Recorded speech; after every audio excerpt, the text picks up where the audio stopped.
Кажи, че ангелите палят свещи празнични за именния ден на Свиленград. Защото петия пореден ден в октомври стои в плътта на времето като кръщелен купел. На този ден звънят камбаните на бялото гръбче. Звънят за реквием, звънят за празник. Така си е в българско отколе. С едно и също вино помен правят и с него вдигат празнична здравица. Приятелю, ти трябва да погледнеш в себе си.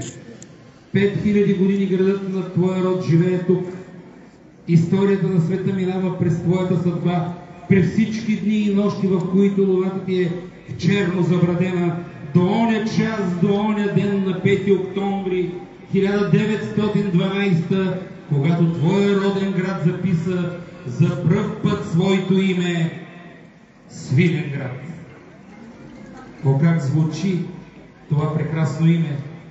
За името на своя град дигни на здравица, отпи от същото преливно вино, запомена на мъртвите момчета от Шейновец. В българско така е. Приятелю, не знам дали закрилник ангел бди на твоя град или пък Бог го пази, но той е тук от векове навеки. И нека се обичаме. И нека да махнем от душите си оназ бутлива тел, която ни разделя. Нека утре възцарим най-светлия закон на битието. Сълзите заедно, смехът наполовина. Ето това е моята здравица. Ето това е моя благослов. Приятели, честит ви имен празник. Живейте в мир, пребъдвайте в любов.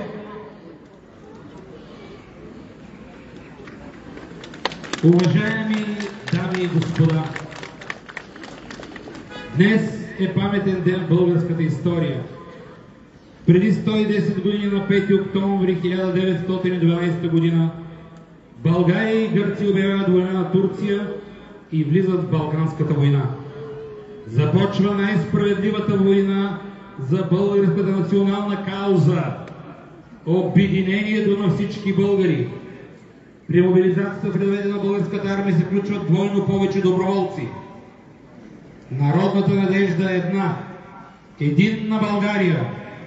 Балканската война донася на Свиленград дългоочакваното освобождение и присъединяване към майка България. Тази така дълго чакана свобода остана само на 5 км северно от Свиленград след освобождението на България през 1878 година. В настъпление на съюзниците срещу турската войска, българската армия покрива Тракийския фронт, главният театър на бойните действия. Главното командване насочва втора армия начело с генерал Никола Иванов към Одрин, първа армия начело с генерал Васил Котинчев участъка към Одрин и Лозенград, а трета армия начело с генерал Радко Димитриев се насочва към Лозенград. На 4 октомври в 21 часа в щаба на 8-та пехотна Тунджанска дивизия, определена на настъпва срещу Свиленград, командира на дивизията генерал-майор Кирков получил заповед дивизията да настъпи по двата бряга на река Марица и да заеме гара Свиленград и селата Мезек, Левка и град Свиленград. Телеграмата е с заповед бойни действия да започнат на следващия ден в 7 часа. В изпълнение на възложената задача дивизията трябва да овладее граничното село Курткале, днес Бръст Шейновец. На 5 октомври 1912, 5 часа сутринта, пропукват първите пушки на Шейновец. С атака 30-ти пехотен Шейновски полк от 8-та Тунджанска дивизия на 2-та българска армия овладява турските позиции. Падат първите смъртни жертви. Тук, на място, лично цар Фердинанд връчва първите ордени и медали на героите. Същия ден, 5 октомври, Свиленград е освободен. Първи в града влиза лейб-гвардейския конен полк, след него марширува 51-ви пехотен полк. С музика и развято бойно знаме свиленградчани ги посрещат с възгласите: "Ура! Народа ликува!"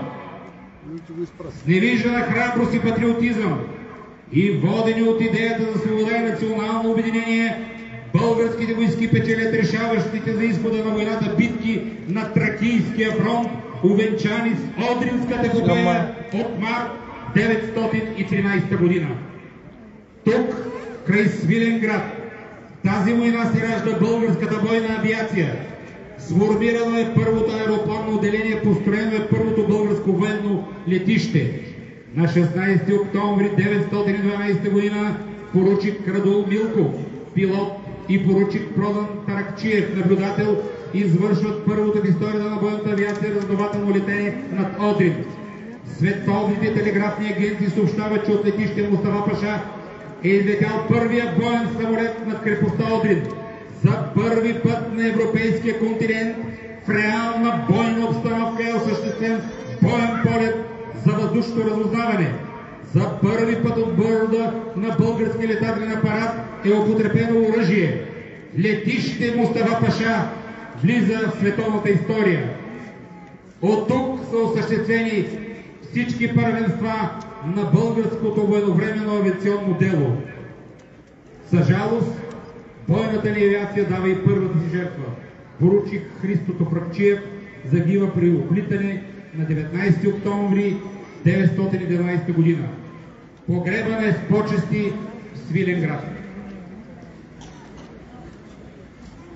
Историческата тежест и първенстващата роля на Свиленград в Балканската война са неоспорими. Свиленград е първият свободен град, първият победен бой на българската армия. Тук са дали първите смъртни жертви за справедливата национална кауза. Тук се сформира 11-та доброволческа дружина, станала известна с храбростта си. Тук са първите наградени бойци с ордена за храброст. И тук се извършва първия боен полет. Да участват в честванията по повод 110 годишната от началото на Балканската война и освобождението на Свиленград тук са вице-президентът на Република България госпожа Илияна Йотова,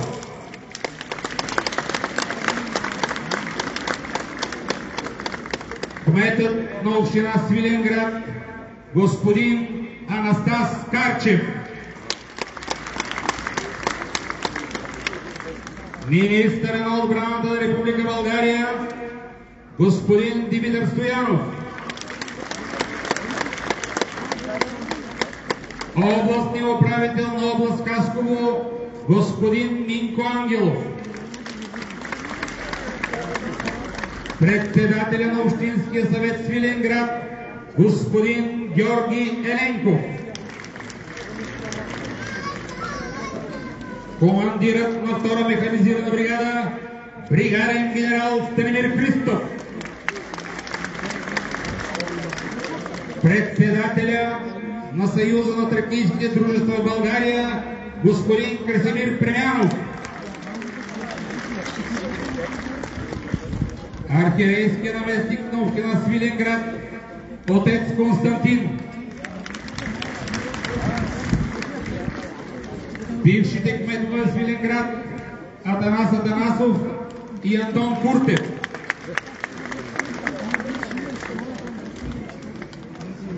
приветствено слово по повод 110 годишната от освобождението на Свиленград и начало на Балканската война ще произнесе кметът на община Свиленград господин Анастас Карчев.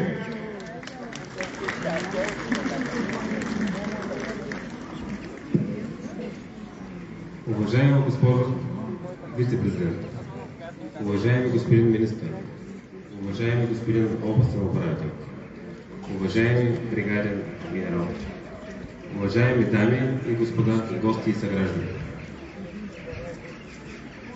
Поздравяваме с 110 годишната от освобождението на Свиленград и началото на Балканската война. Тя бе обявена в името на справедливата кауза за обединение на всички българи.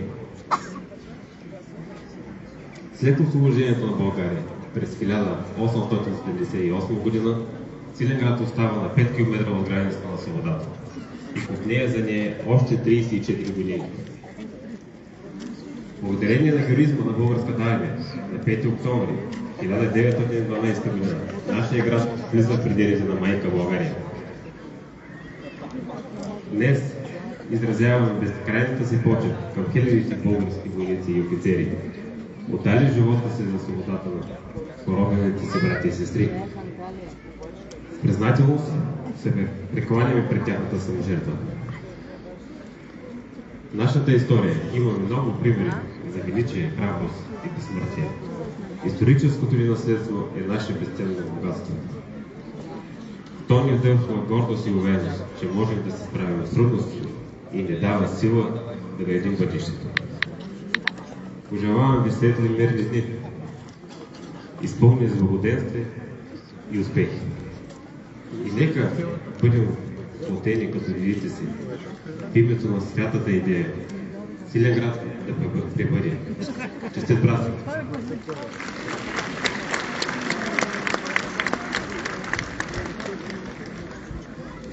Думата за приветствие по повод 110 годишнината от освобождението на Свиленград и началото на Балканската война има министър на отбраната на Република България господин Димитър Стоянов.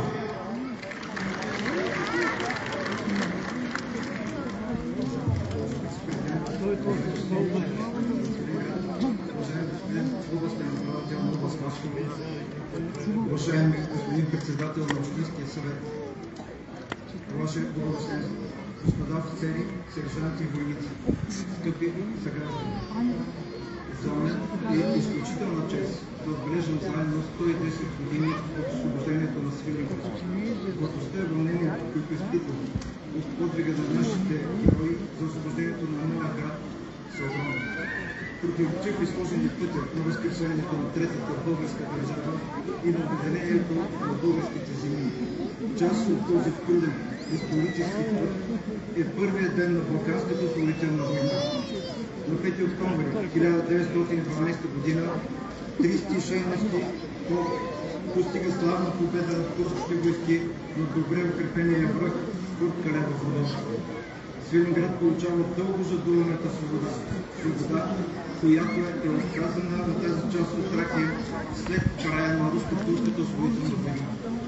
Затова датата 5 октомври за нас е живо на едно повторно освобождение, от което днес честваме 110 години. Балканската война обединява верността и преклонението пред свободна България, стремежа към саможертва и грижа за братята българи, останали под чужда воля, под робство и без права. Балканската война показва нагледно, а и не само на верността на българския национален идеал за освобождение и обединение. Няма как да не споделят текущото през Свиленград се заражда българската бойна авиация с формирането на първото авиационно отделение и изграждането на първото българско военно летище. Редица достойни българи от всички краища на България свързват живота си с тази нова трагедия за време. Тя поставя родината ни сред първите в света бойното авиационно дело. Още един повод за гордост. Балканската война накара Европа да се съобразява с всичко. Бойните подвизи бяха дело на хора, повярвали на магазина. своя национален идеал. Тази армия беше непобедима, защото хората в нея бяха най-напред българи, излизаха командири и войници. С името на България на оставка и бяха готови да умрат.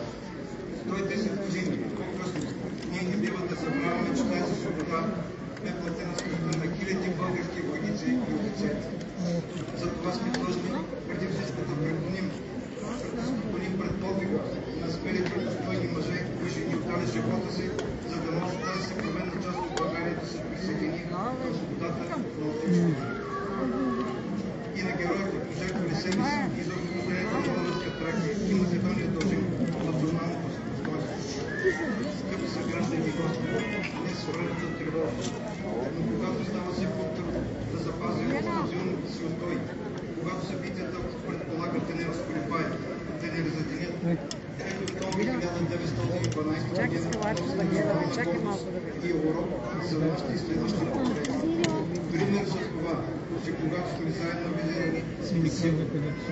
Този съвет на нашите предци преди 110 години трябва да е основата на нашата национална сигурност и на нашата правилност. Честит празник на всички, честита годишна освобождение за всички. Живее България!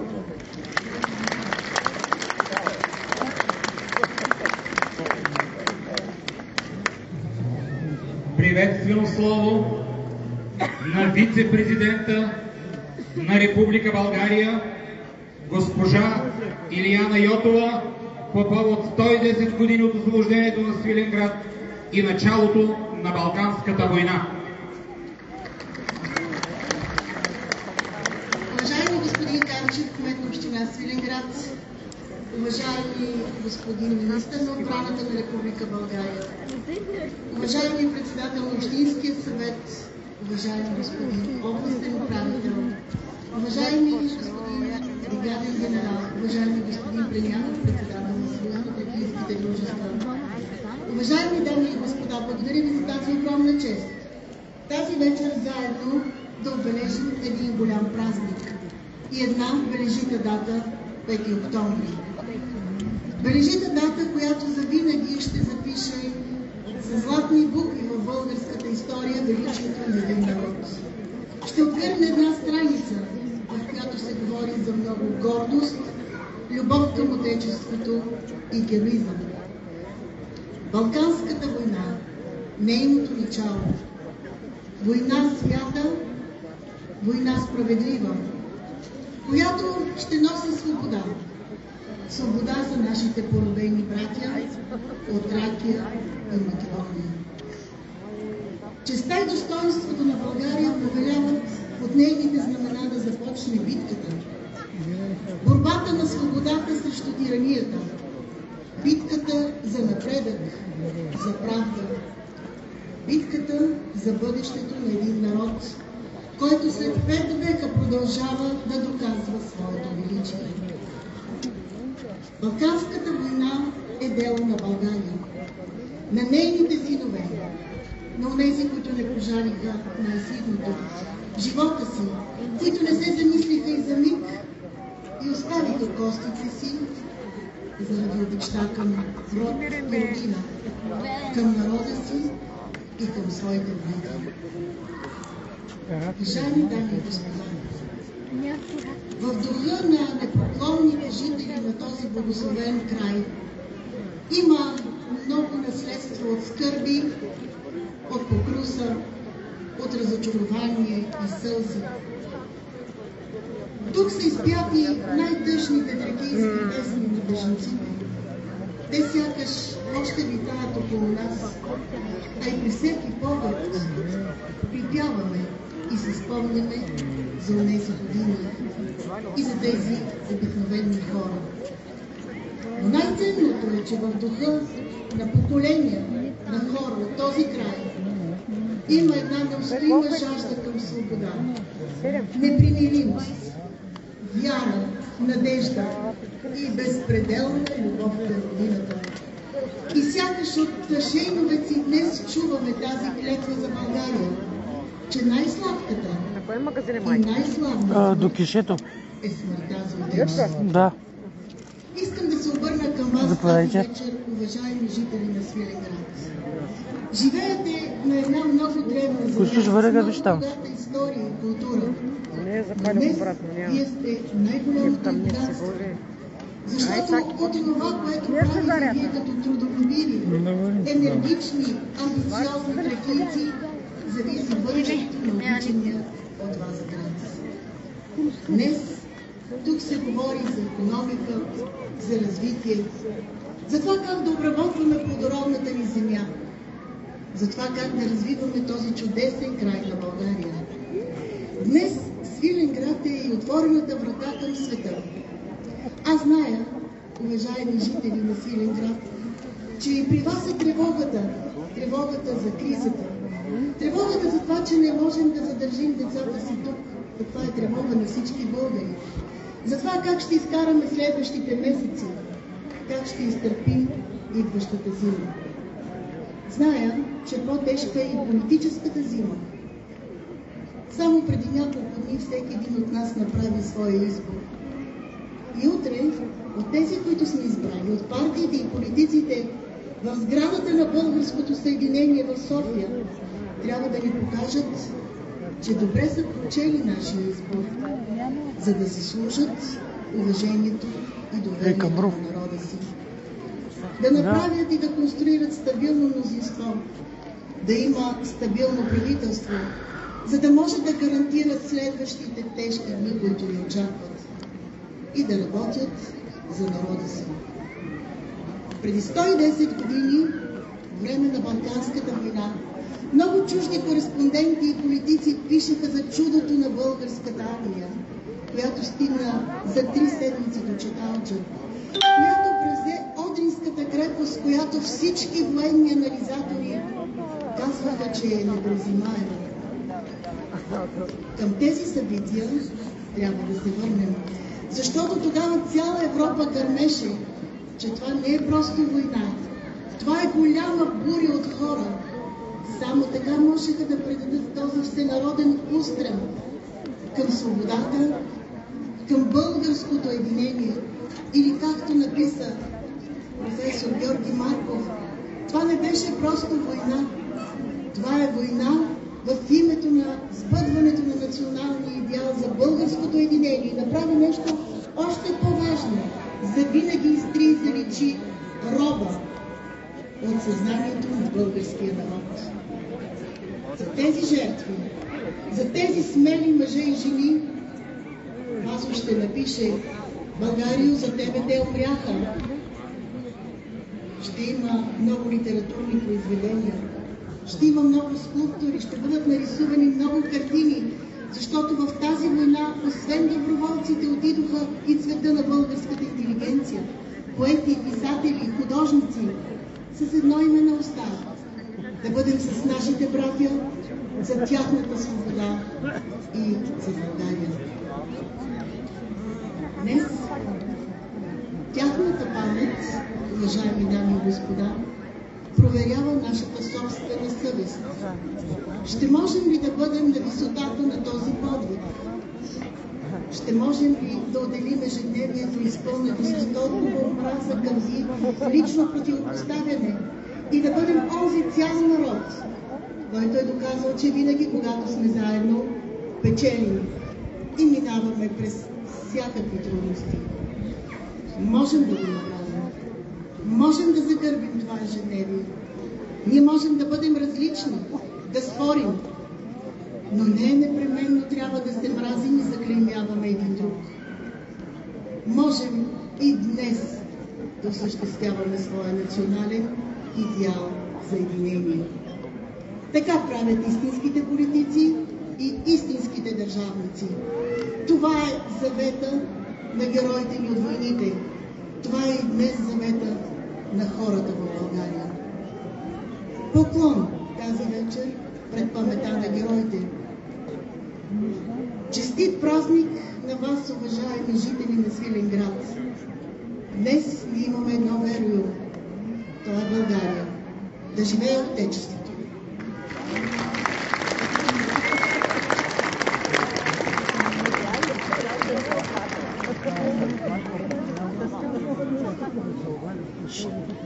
Поздравителни адреси по повод 110 годишната от освобождението на Свиленград изпратиха президентът на Република България Румен Радев,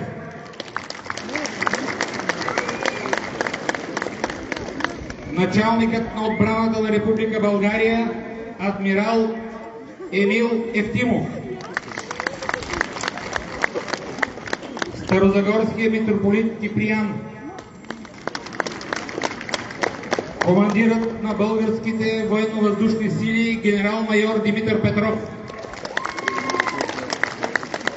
командирът на авиобаза Граф Игнатиев бригаден генерал Николай Русев, ръководство на Главна дирекция пожарна безопасност и защита на населението към МВР, кметът на община Хасково Станислав Дечев, кметът на община Харманли Мария Киркова, кметът на община Мизия Валя Берчева, кметът на община Ивайловград Диана Овчарова, кметът на община Любимец Атанас Атанасов, Национално сдружение на общините в Република България.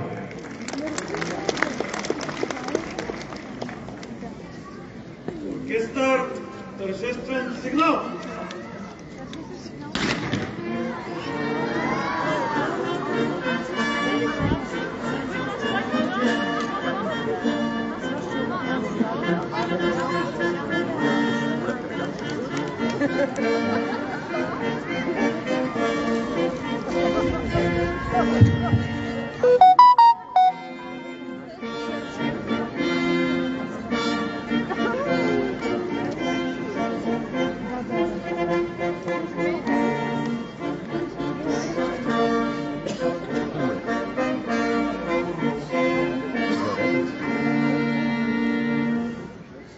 Проверка почти!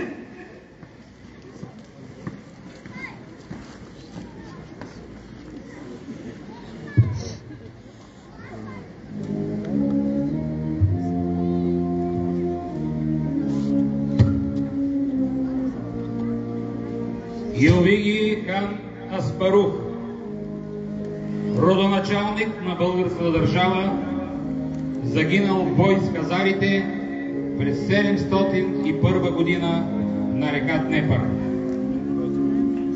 Хан Крум Страшни, законотворец и дълновиден държавник, воин, разширил границите на България и приобщил славянските племена на Балканите. Цар Симеон Велики, просветител, дипломат и изключителен пълководец, издигнал България като политическа и военна сила в Европа. Цар Самуил организирал отбраната и защитата на България срещу византийското нашествие. Цар Калоян издигнал международния престиж на България и разгромил непобедимата до тогава рицари кръстоносци, загинал при обсадата на Солун. Цар Иван Асен II, голям български владетел, дипломат, пълководец. Цар Иван Шишман оглавил съпротивата срещу османското нашествие на Балканите, загинал в битката при Никопол. Георги Раковски, Степан Караджа, Хаджи Димитър, Васил Левски, Степан Стамболов, Георги Бенковски, Христо Ботев, Филип Тотю, Панайот Хитов, капитан Петко Войвода, отдали силите и живота си за свободата и независимостта на България и борбата против османското владичество. Захари Стоянов, Иван Стоянович, Чардафон Велики, майор Райчо Николов, дейци на Съединението на Княжество България и Източна Румелия, княз Александър Фатенберг, първостроител на новата българска войска и главнокомандващ българската армия през сръбско-българската война. Димитър Маджаров, Христо Арнаудов, Русиславов, тракийски войводи, водили битки в защита на българското население.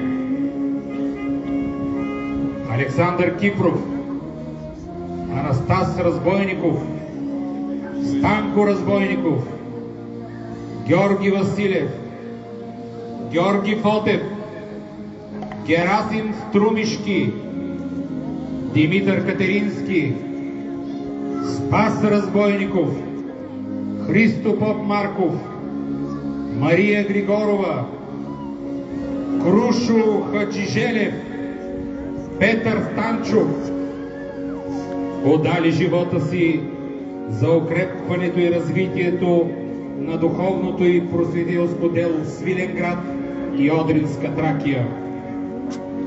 Генерал Иван Фичев, началник щаб на армията през Балканската война, разработил стратегическия план за бойни действия. Генерал Васил Котинчев, командващ първа армия, която заедно с трета разбива турската източна армия. Генерал Никола Иванов, командващ втора армия, която овладява Одринската крепост и първа влиза в нея с развети знамена. Генерал Радко Димитриев, командващ трета армия, спечелил сраженията при Лозенград, Люлебургас, Бунар-Хисар. Генерал Тилян Ковачев, командващ четвърта армия, нанесла поражение на турските войски при Булаир и отбила десанта при Шаркьой. Генерал Георги Вазов, началник на източния сектор в Одринската операция, съкрушил защитата на крепостта. Генерал Димитър Кирков, командващ 8-ма пехотна Тунджанска дивизия и началник на южния сектор при Одринската операция. Радул Милков, Продан Таракчиев, летци извършили първия болен полет в историята на авиацията. Поручик Христо Топракчиев, първия загинал военен авиатор в света. Полковник Серафимов, героя защитник на Родопската твърдина. 155-те свиленградчани доброволци взели участие в Балканската война. Димо Чакъров, Иван Манолов, Пеньо Енчев, Петър Петров, Теню Гавен, Гочо Стоев, Петко Желев, Жеко Желев, Илия Бешев, Пеню Петров, Райко Колев, Теню Дренов, Димо Тасков, загинали за свободата на Свиленград и Връх Шейновец. Димитър Вагларов, Иван Бургунджиев, Атанас Метларов, Вангел Костадинов, Димитър Крушев, Янаки Тодоров, Иван Тодоров, Янаки Илиев, Михаил Жеков, Недялко Текилиев, Аргир Попов, Христо Попов, Александър Попов, Димитър Хаджипетров, дядо Вълко Воденичаря, дядо Сребро Воденичаря, дядо Бойчо, Христо Кавръков, Васил Делидимов, Васил Марашлията, Керес Карабелев, Михаил Карабелев и още знаени и незнайни свиленградчани, убити при кланницата на река Марица при реокупация на Свиленград по време на Междусъюзническата война. Поклон пред бойните от Свиленград и региона, намерили смъртта си на бойните полета по времето на Балканската и Първата световна война. Вечна слава на хилядите знайни и незнайни български войни, загинали за отечеството ни по бойните полета при Онгъла, Върбишкия проход, Ахелой, Цариград, Траянова врата, Одрин, Солун, Клакатни, Черномен, Търново, Никопол, Видин, Стара Загора, Шипка, Шейново, Трън, Триуши, Брезник, Сливница, Горголят, Драгоман, Цариброд, Пирот, Шейновец, Лозенград, Люлебургас, Бунар-Хисар, Одрин, Чаталджа, Пулаир, Шаркьой, Тутракан, Добрич и Купадино, по долината на река Морава, Вардар, през завоя на река Черна и Червената стена, Добро поле и Дойран, Приниш, Косово, Брегалница, Струма, Страцин, Стражин, Драва, Мур и Чаконец. Вечна памет на българските военнослужащи, загинали в операциите по поддържане на мира и изпълнение на воинския дълг в мирно време. И нека нашия земен поклон бъде най-свитният израз на святи чувства, що питаем към сияйната слава на войните, герои на България. Поклон!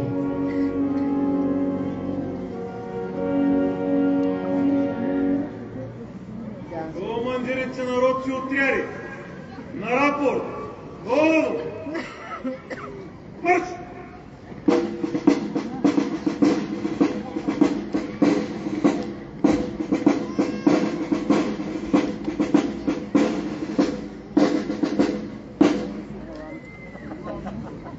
Рапорт! Господин подполковник, първа рота, вечерната проверка е проведена. Личният състав е на лице, с изключение на геройски загиналите в борбата за освобождението на България. Командир на ротата, капитан Челингиров. Господин подполковник, във втора рота вечерната проверка е проведена. Личният състав е на лице, с изключение на геройски загиналите в априлското въстание. Командир на ротата, лейтенант Атанасов. Господин подполковник, трета рота, вечерната проверка е проведена. Личният състав е на лице, с изключение на геройски загиналите за утвърждаването и защитата на българската държава. Командир на ротата, капитан Лозев. Господин подполковник, първи отряд, вечерната проверка е проведена.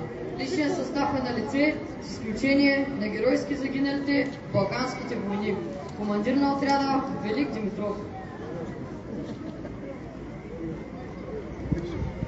Господин подполковник, във втори отряд вечерната проверка е проведена. Личният състав е на лице, с изключение на геройски загиналите за освобождението на Свиленград. Командир на ротата Ян Попов.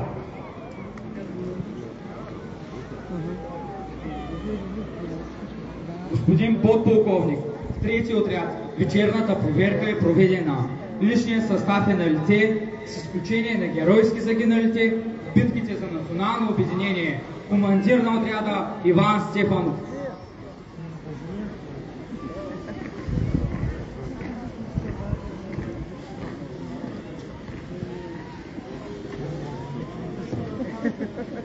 Господин министър на отбраната, в ротите вечерната проверка е проведена.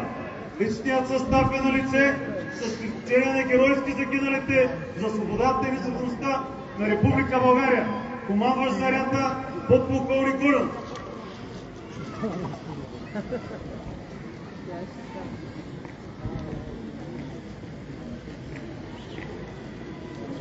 Командирите на роти и отряди, о местата си, о! Марш!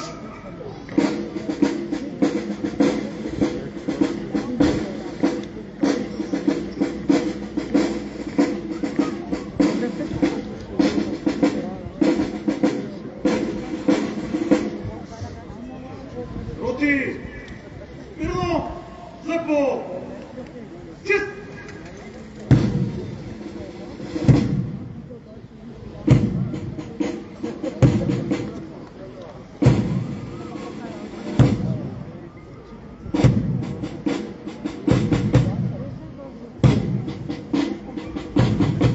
Верци на паметника на героите от община Свиленград, загинали във войните поднасят вице-президента на Република България госпожа Илияна Йотова.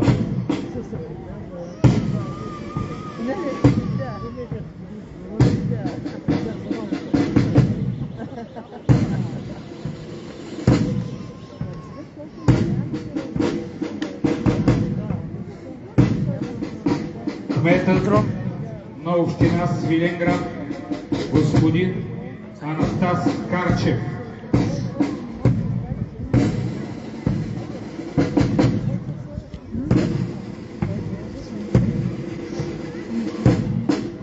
Министъра на отбраната на Република България господин Димитър Стоянов.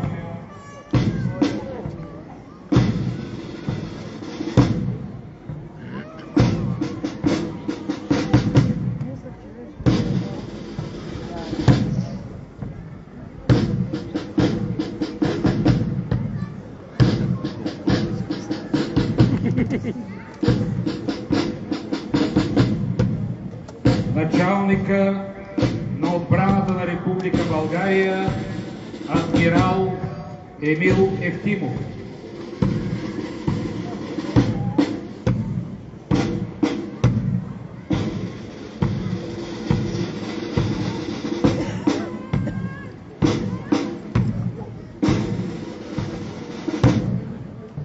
Областният управител на област Хасково господин Минко Ангелов.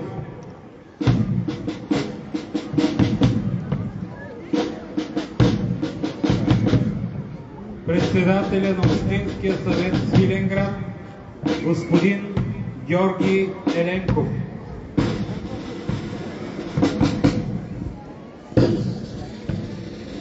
Командирът на втора механизирана бригада бригаден генерал Станимир Христов.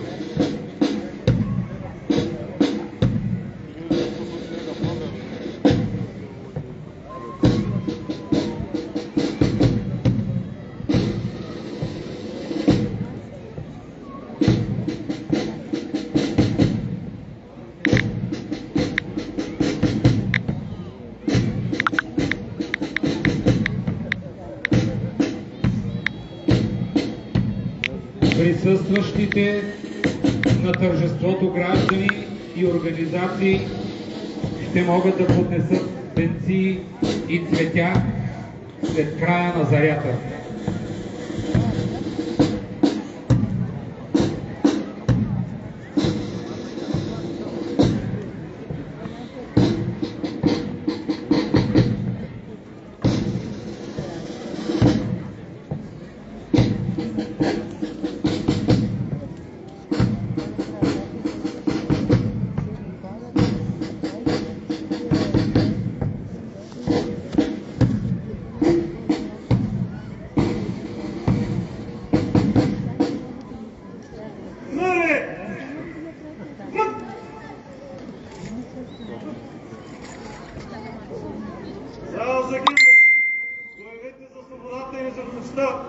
На Република България.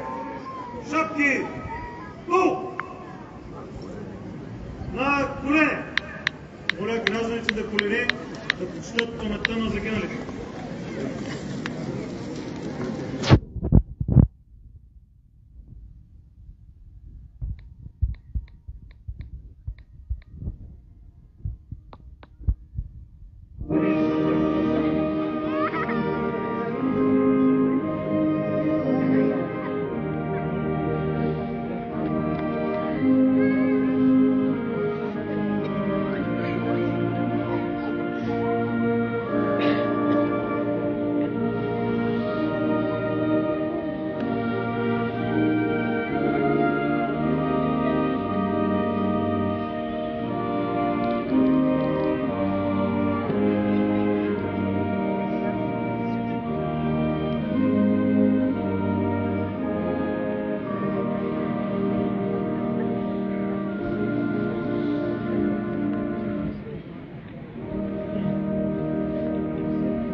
Викат войници.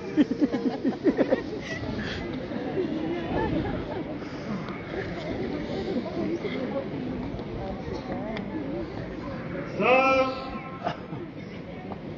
славните победи на българската армия! Ура!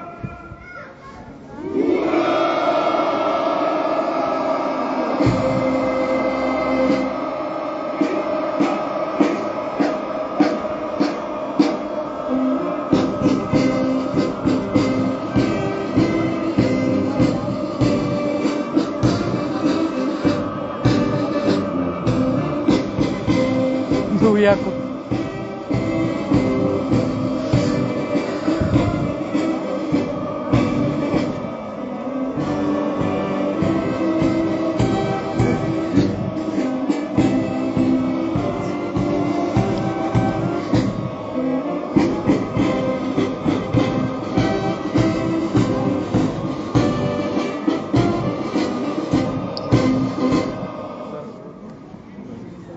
За свободата и славата на нашата родина!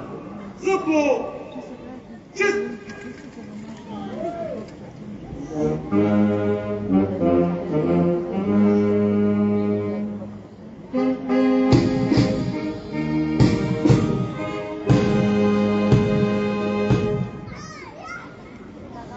Наред!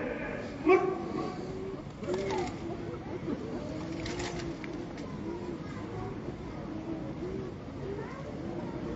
За свободата и славата на нашата родина, Република България! За по чест!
За много години.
Bravo, bravo!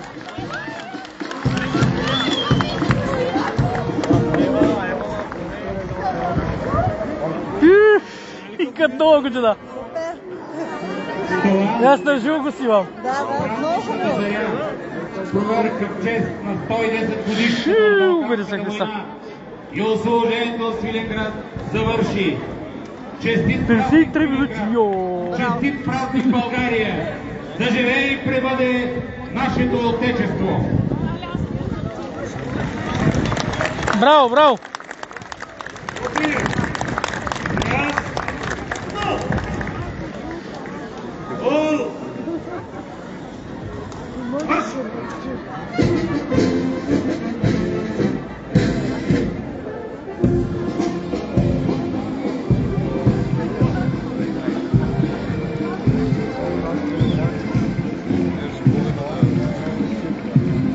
Йо, всичкото го застекли.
Ковеча! Снимай го тази сериал!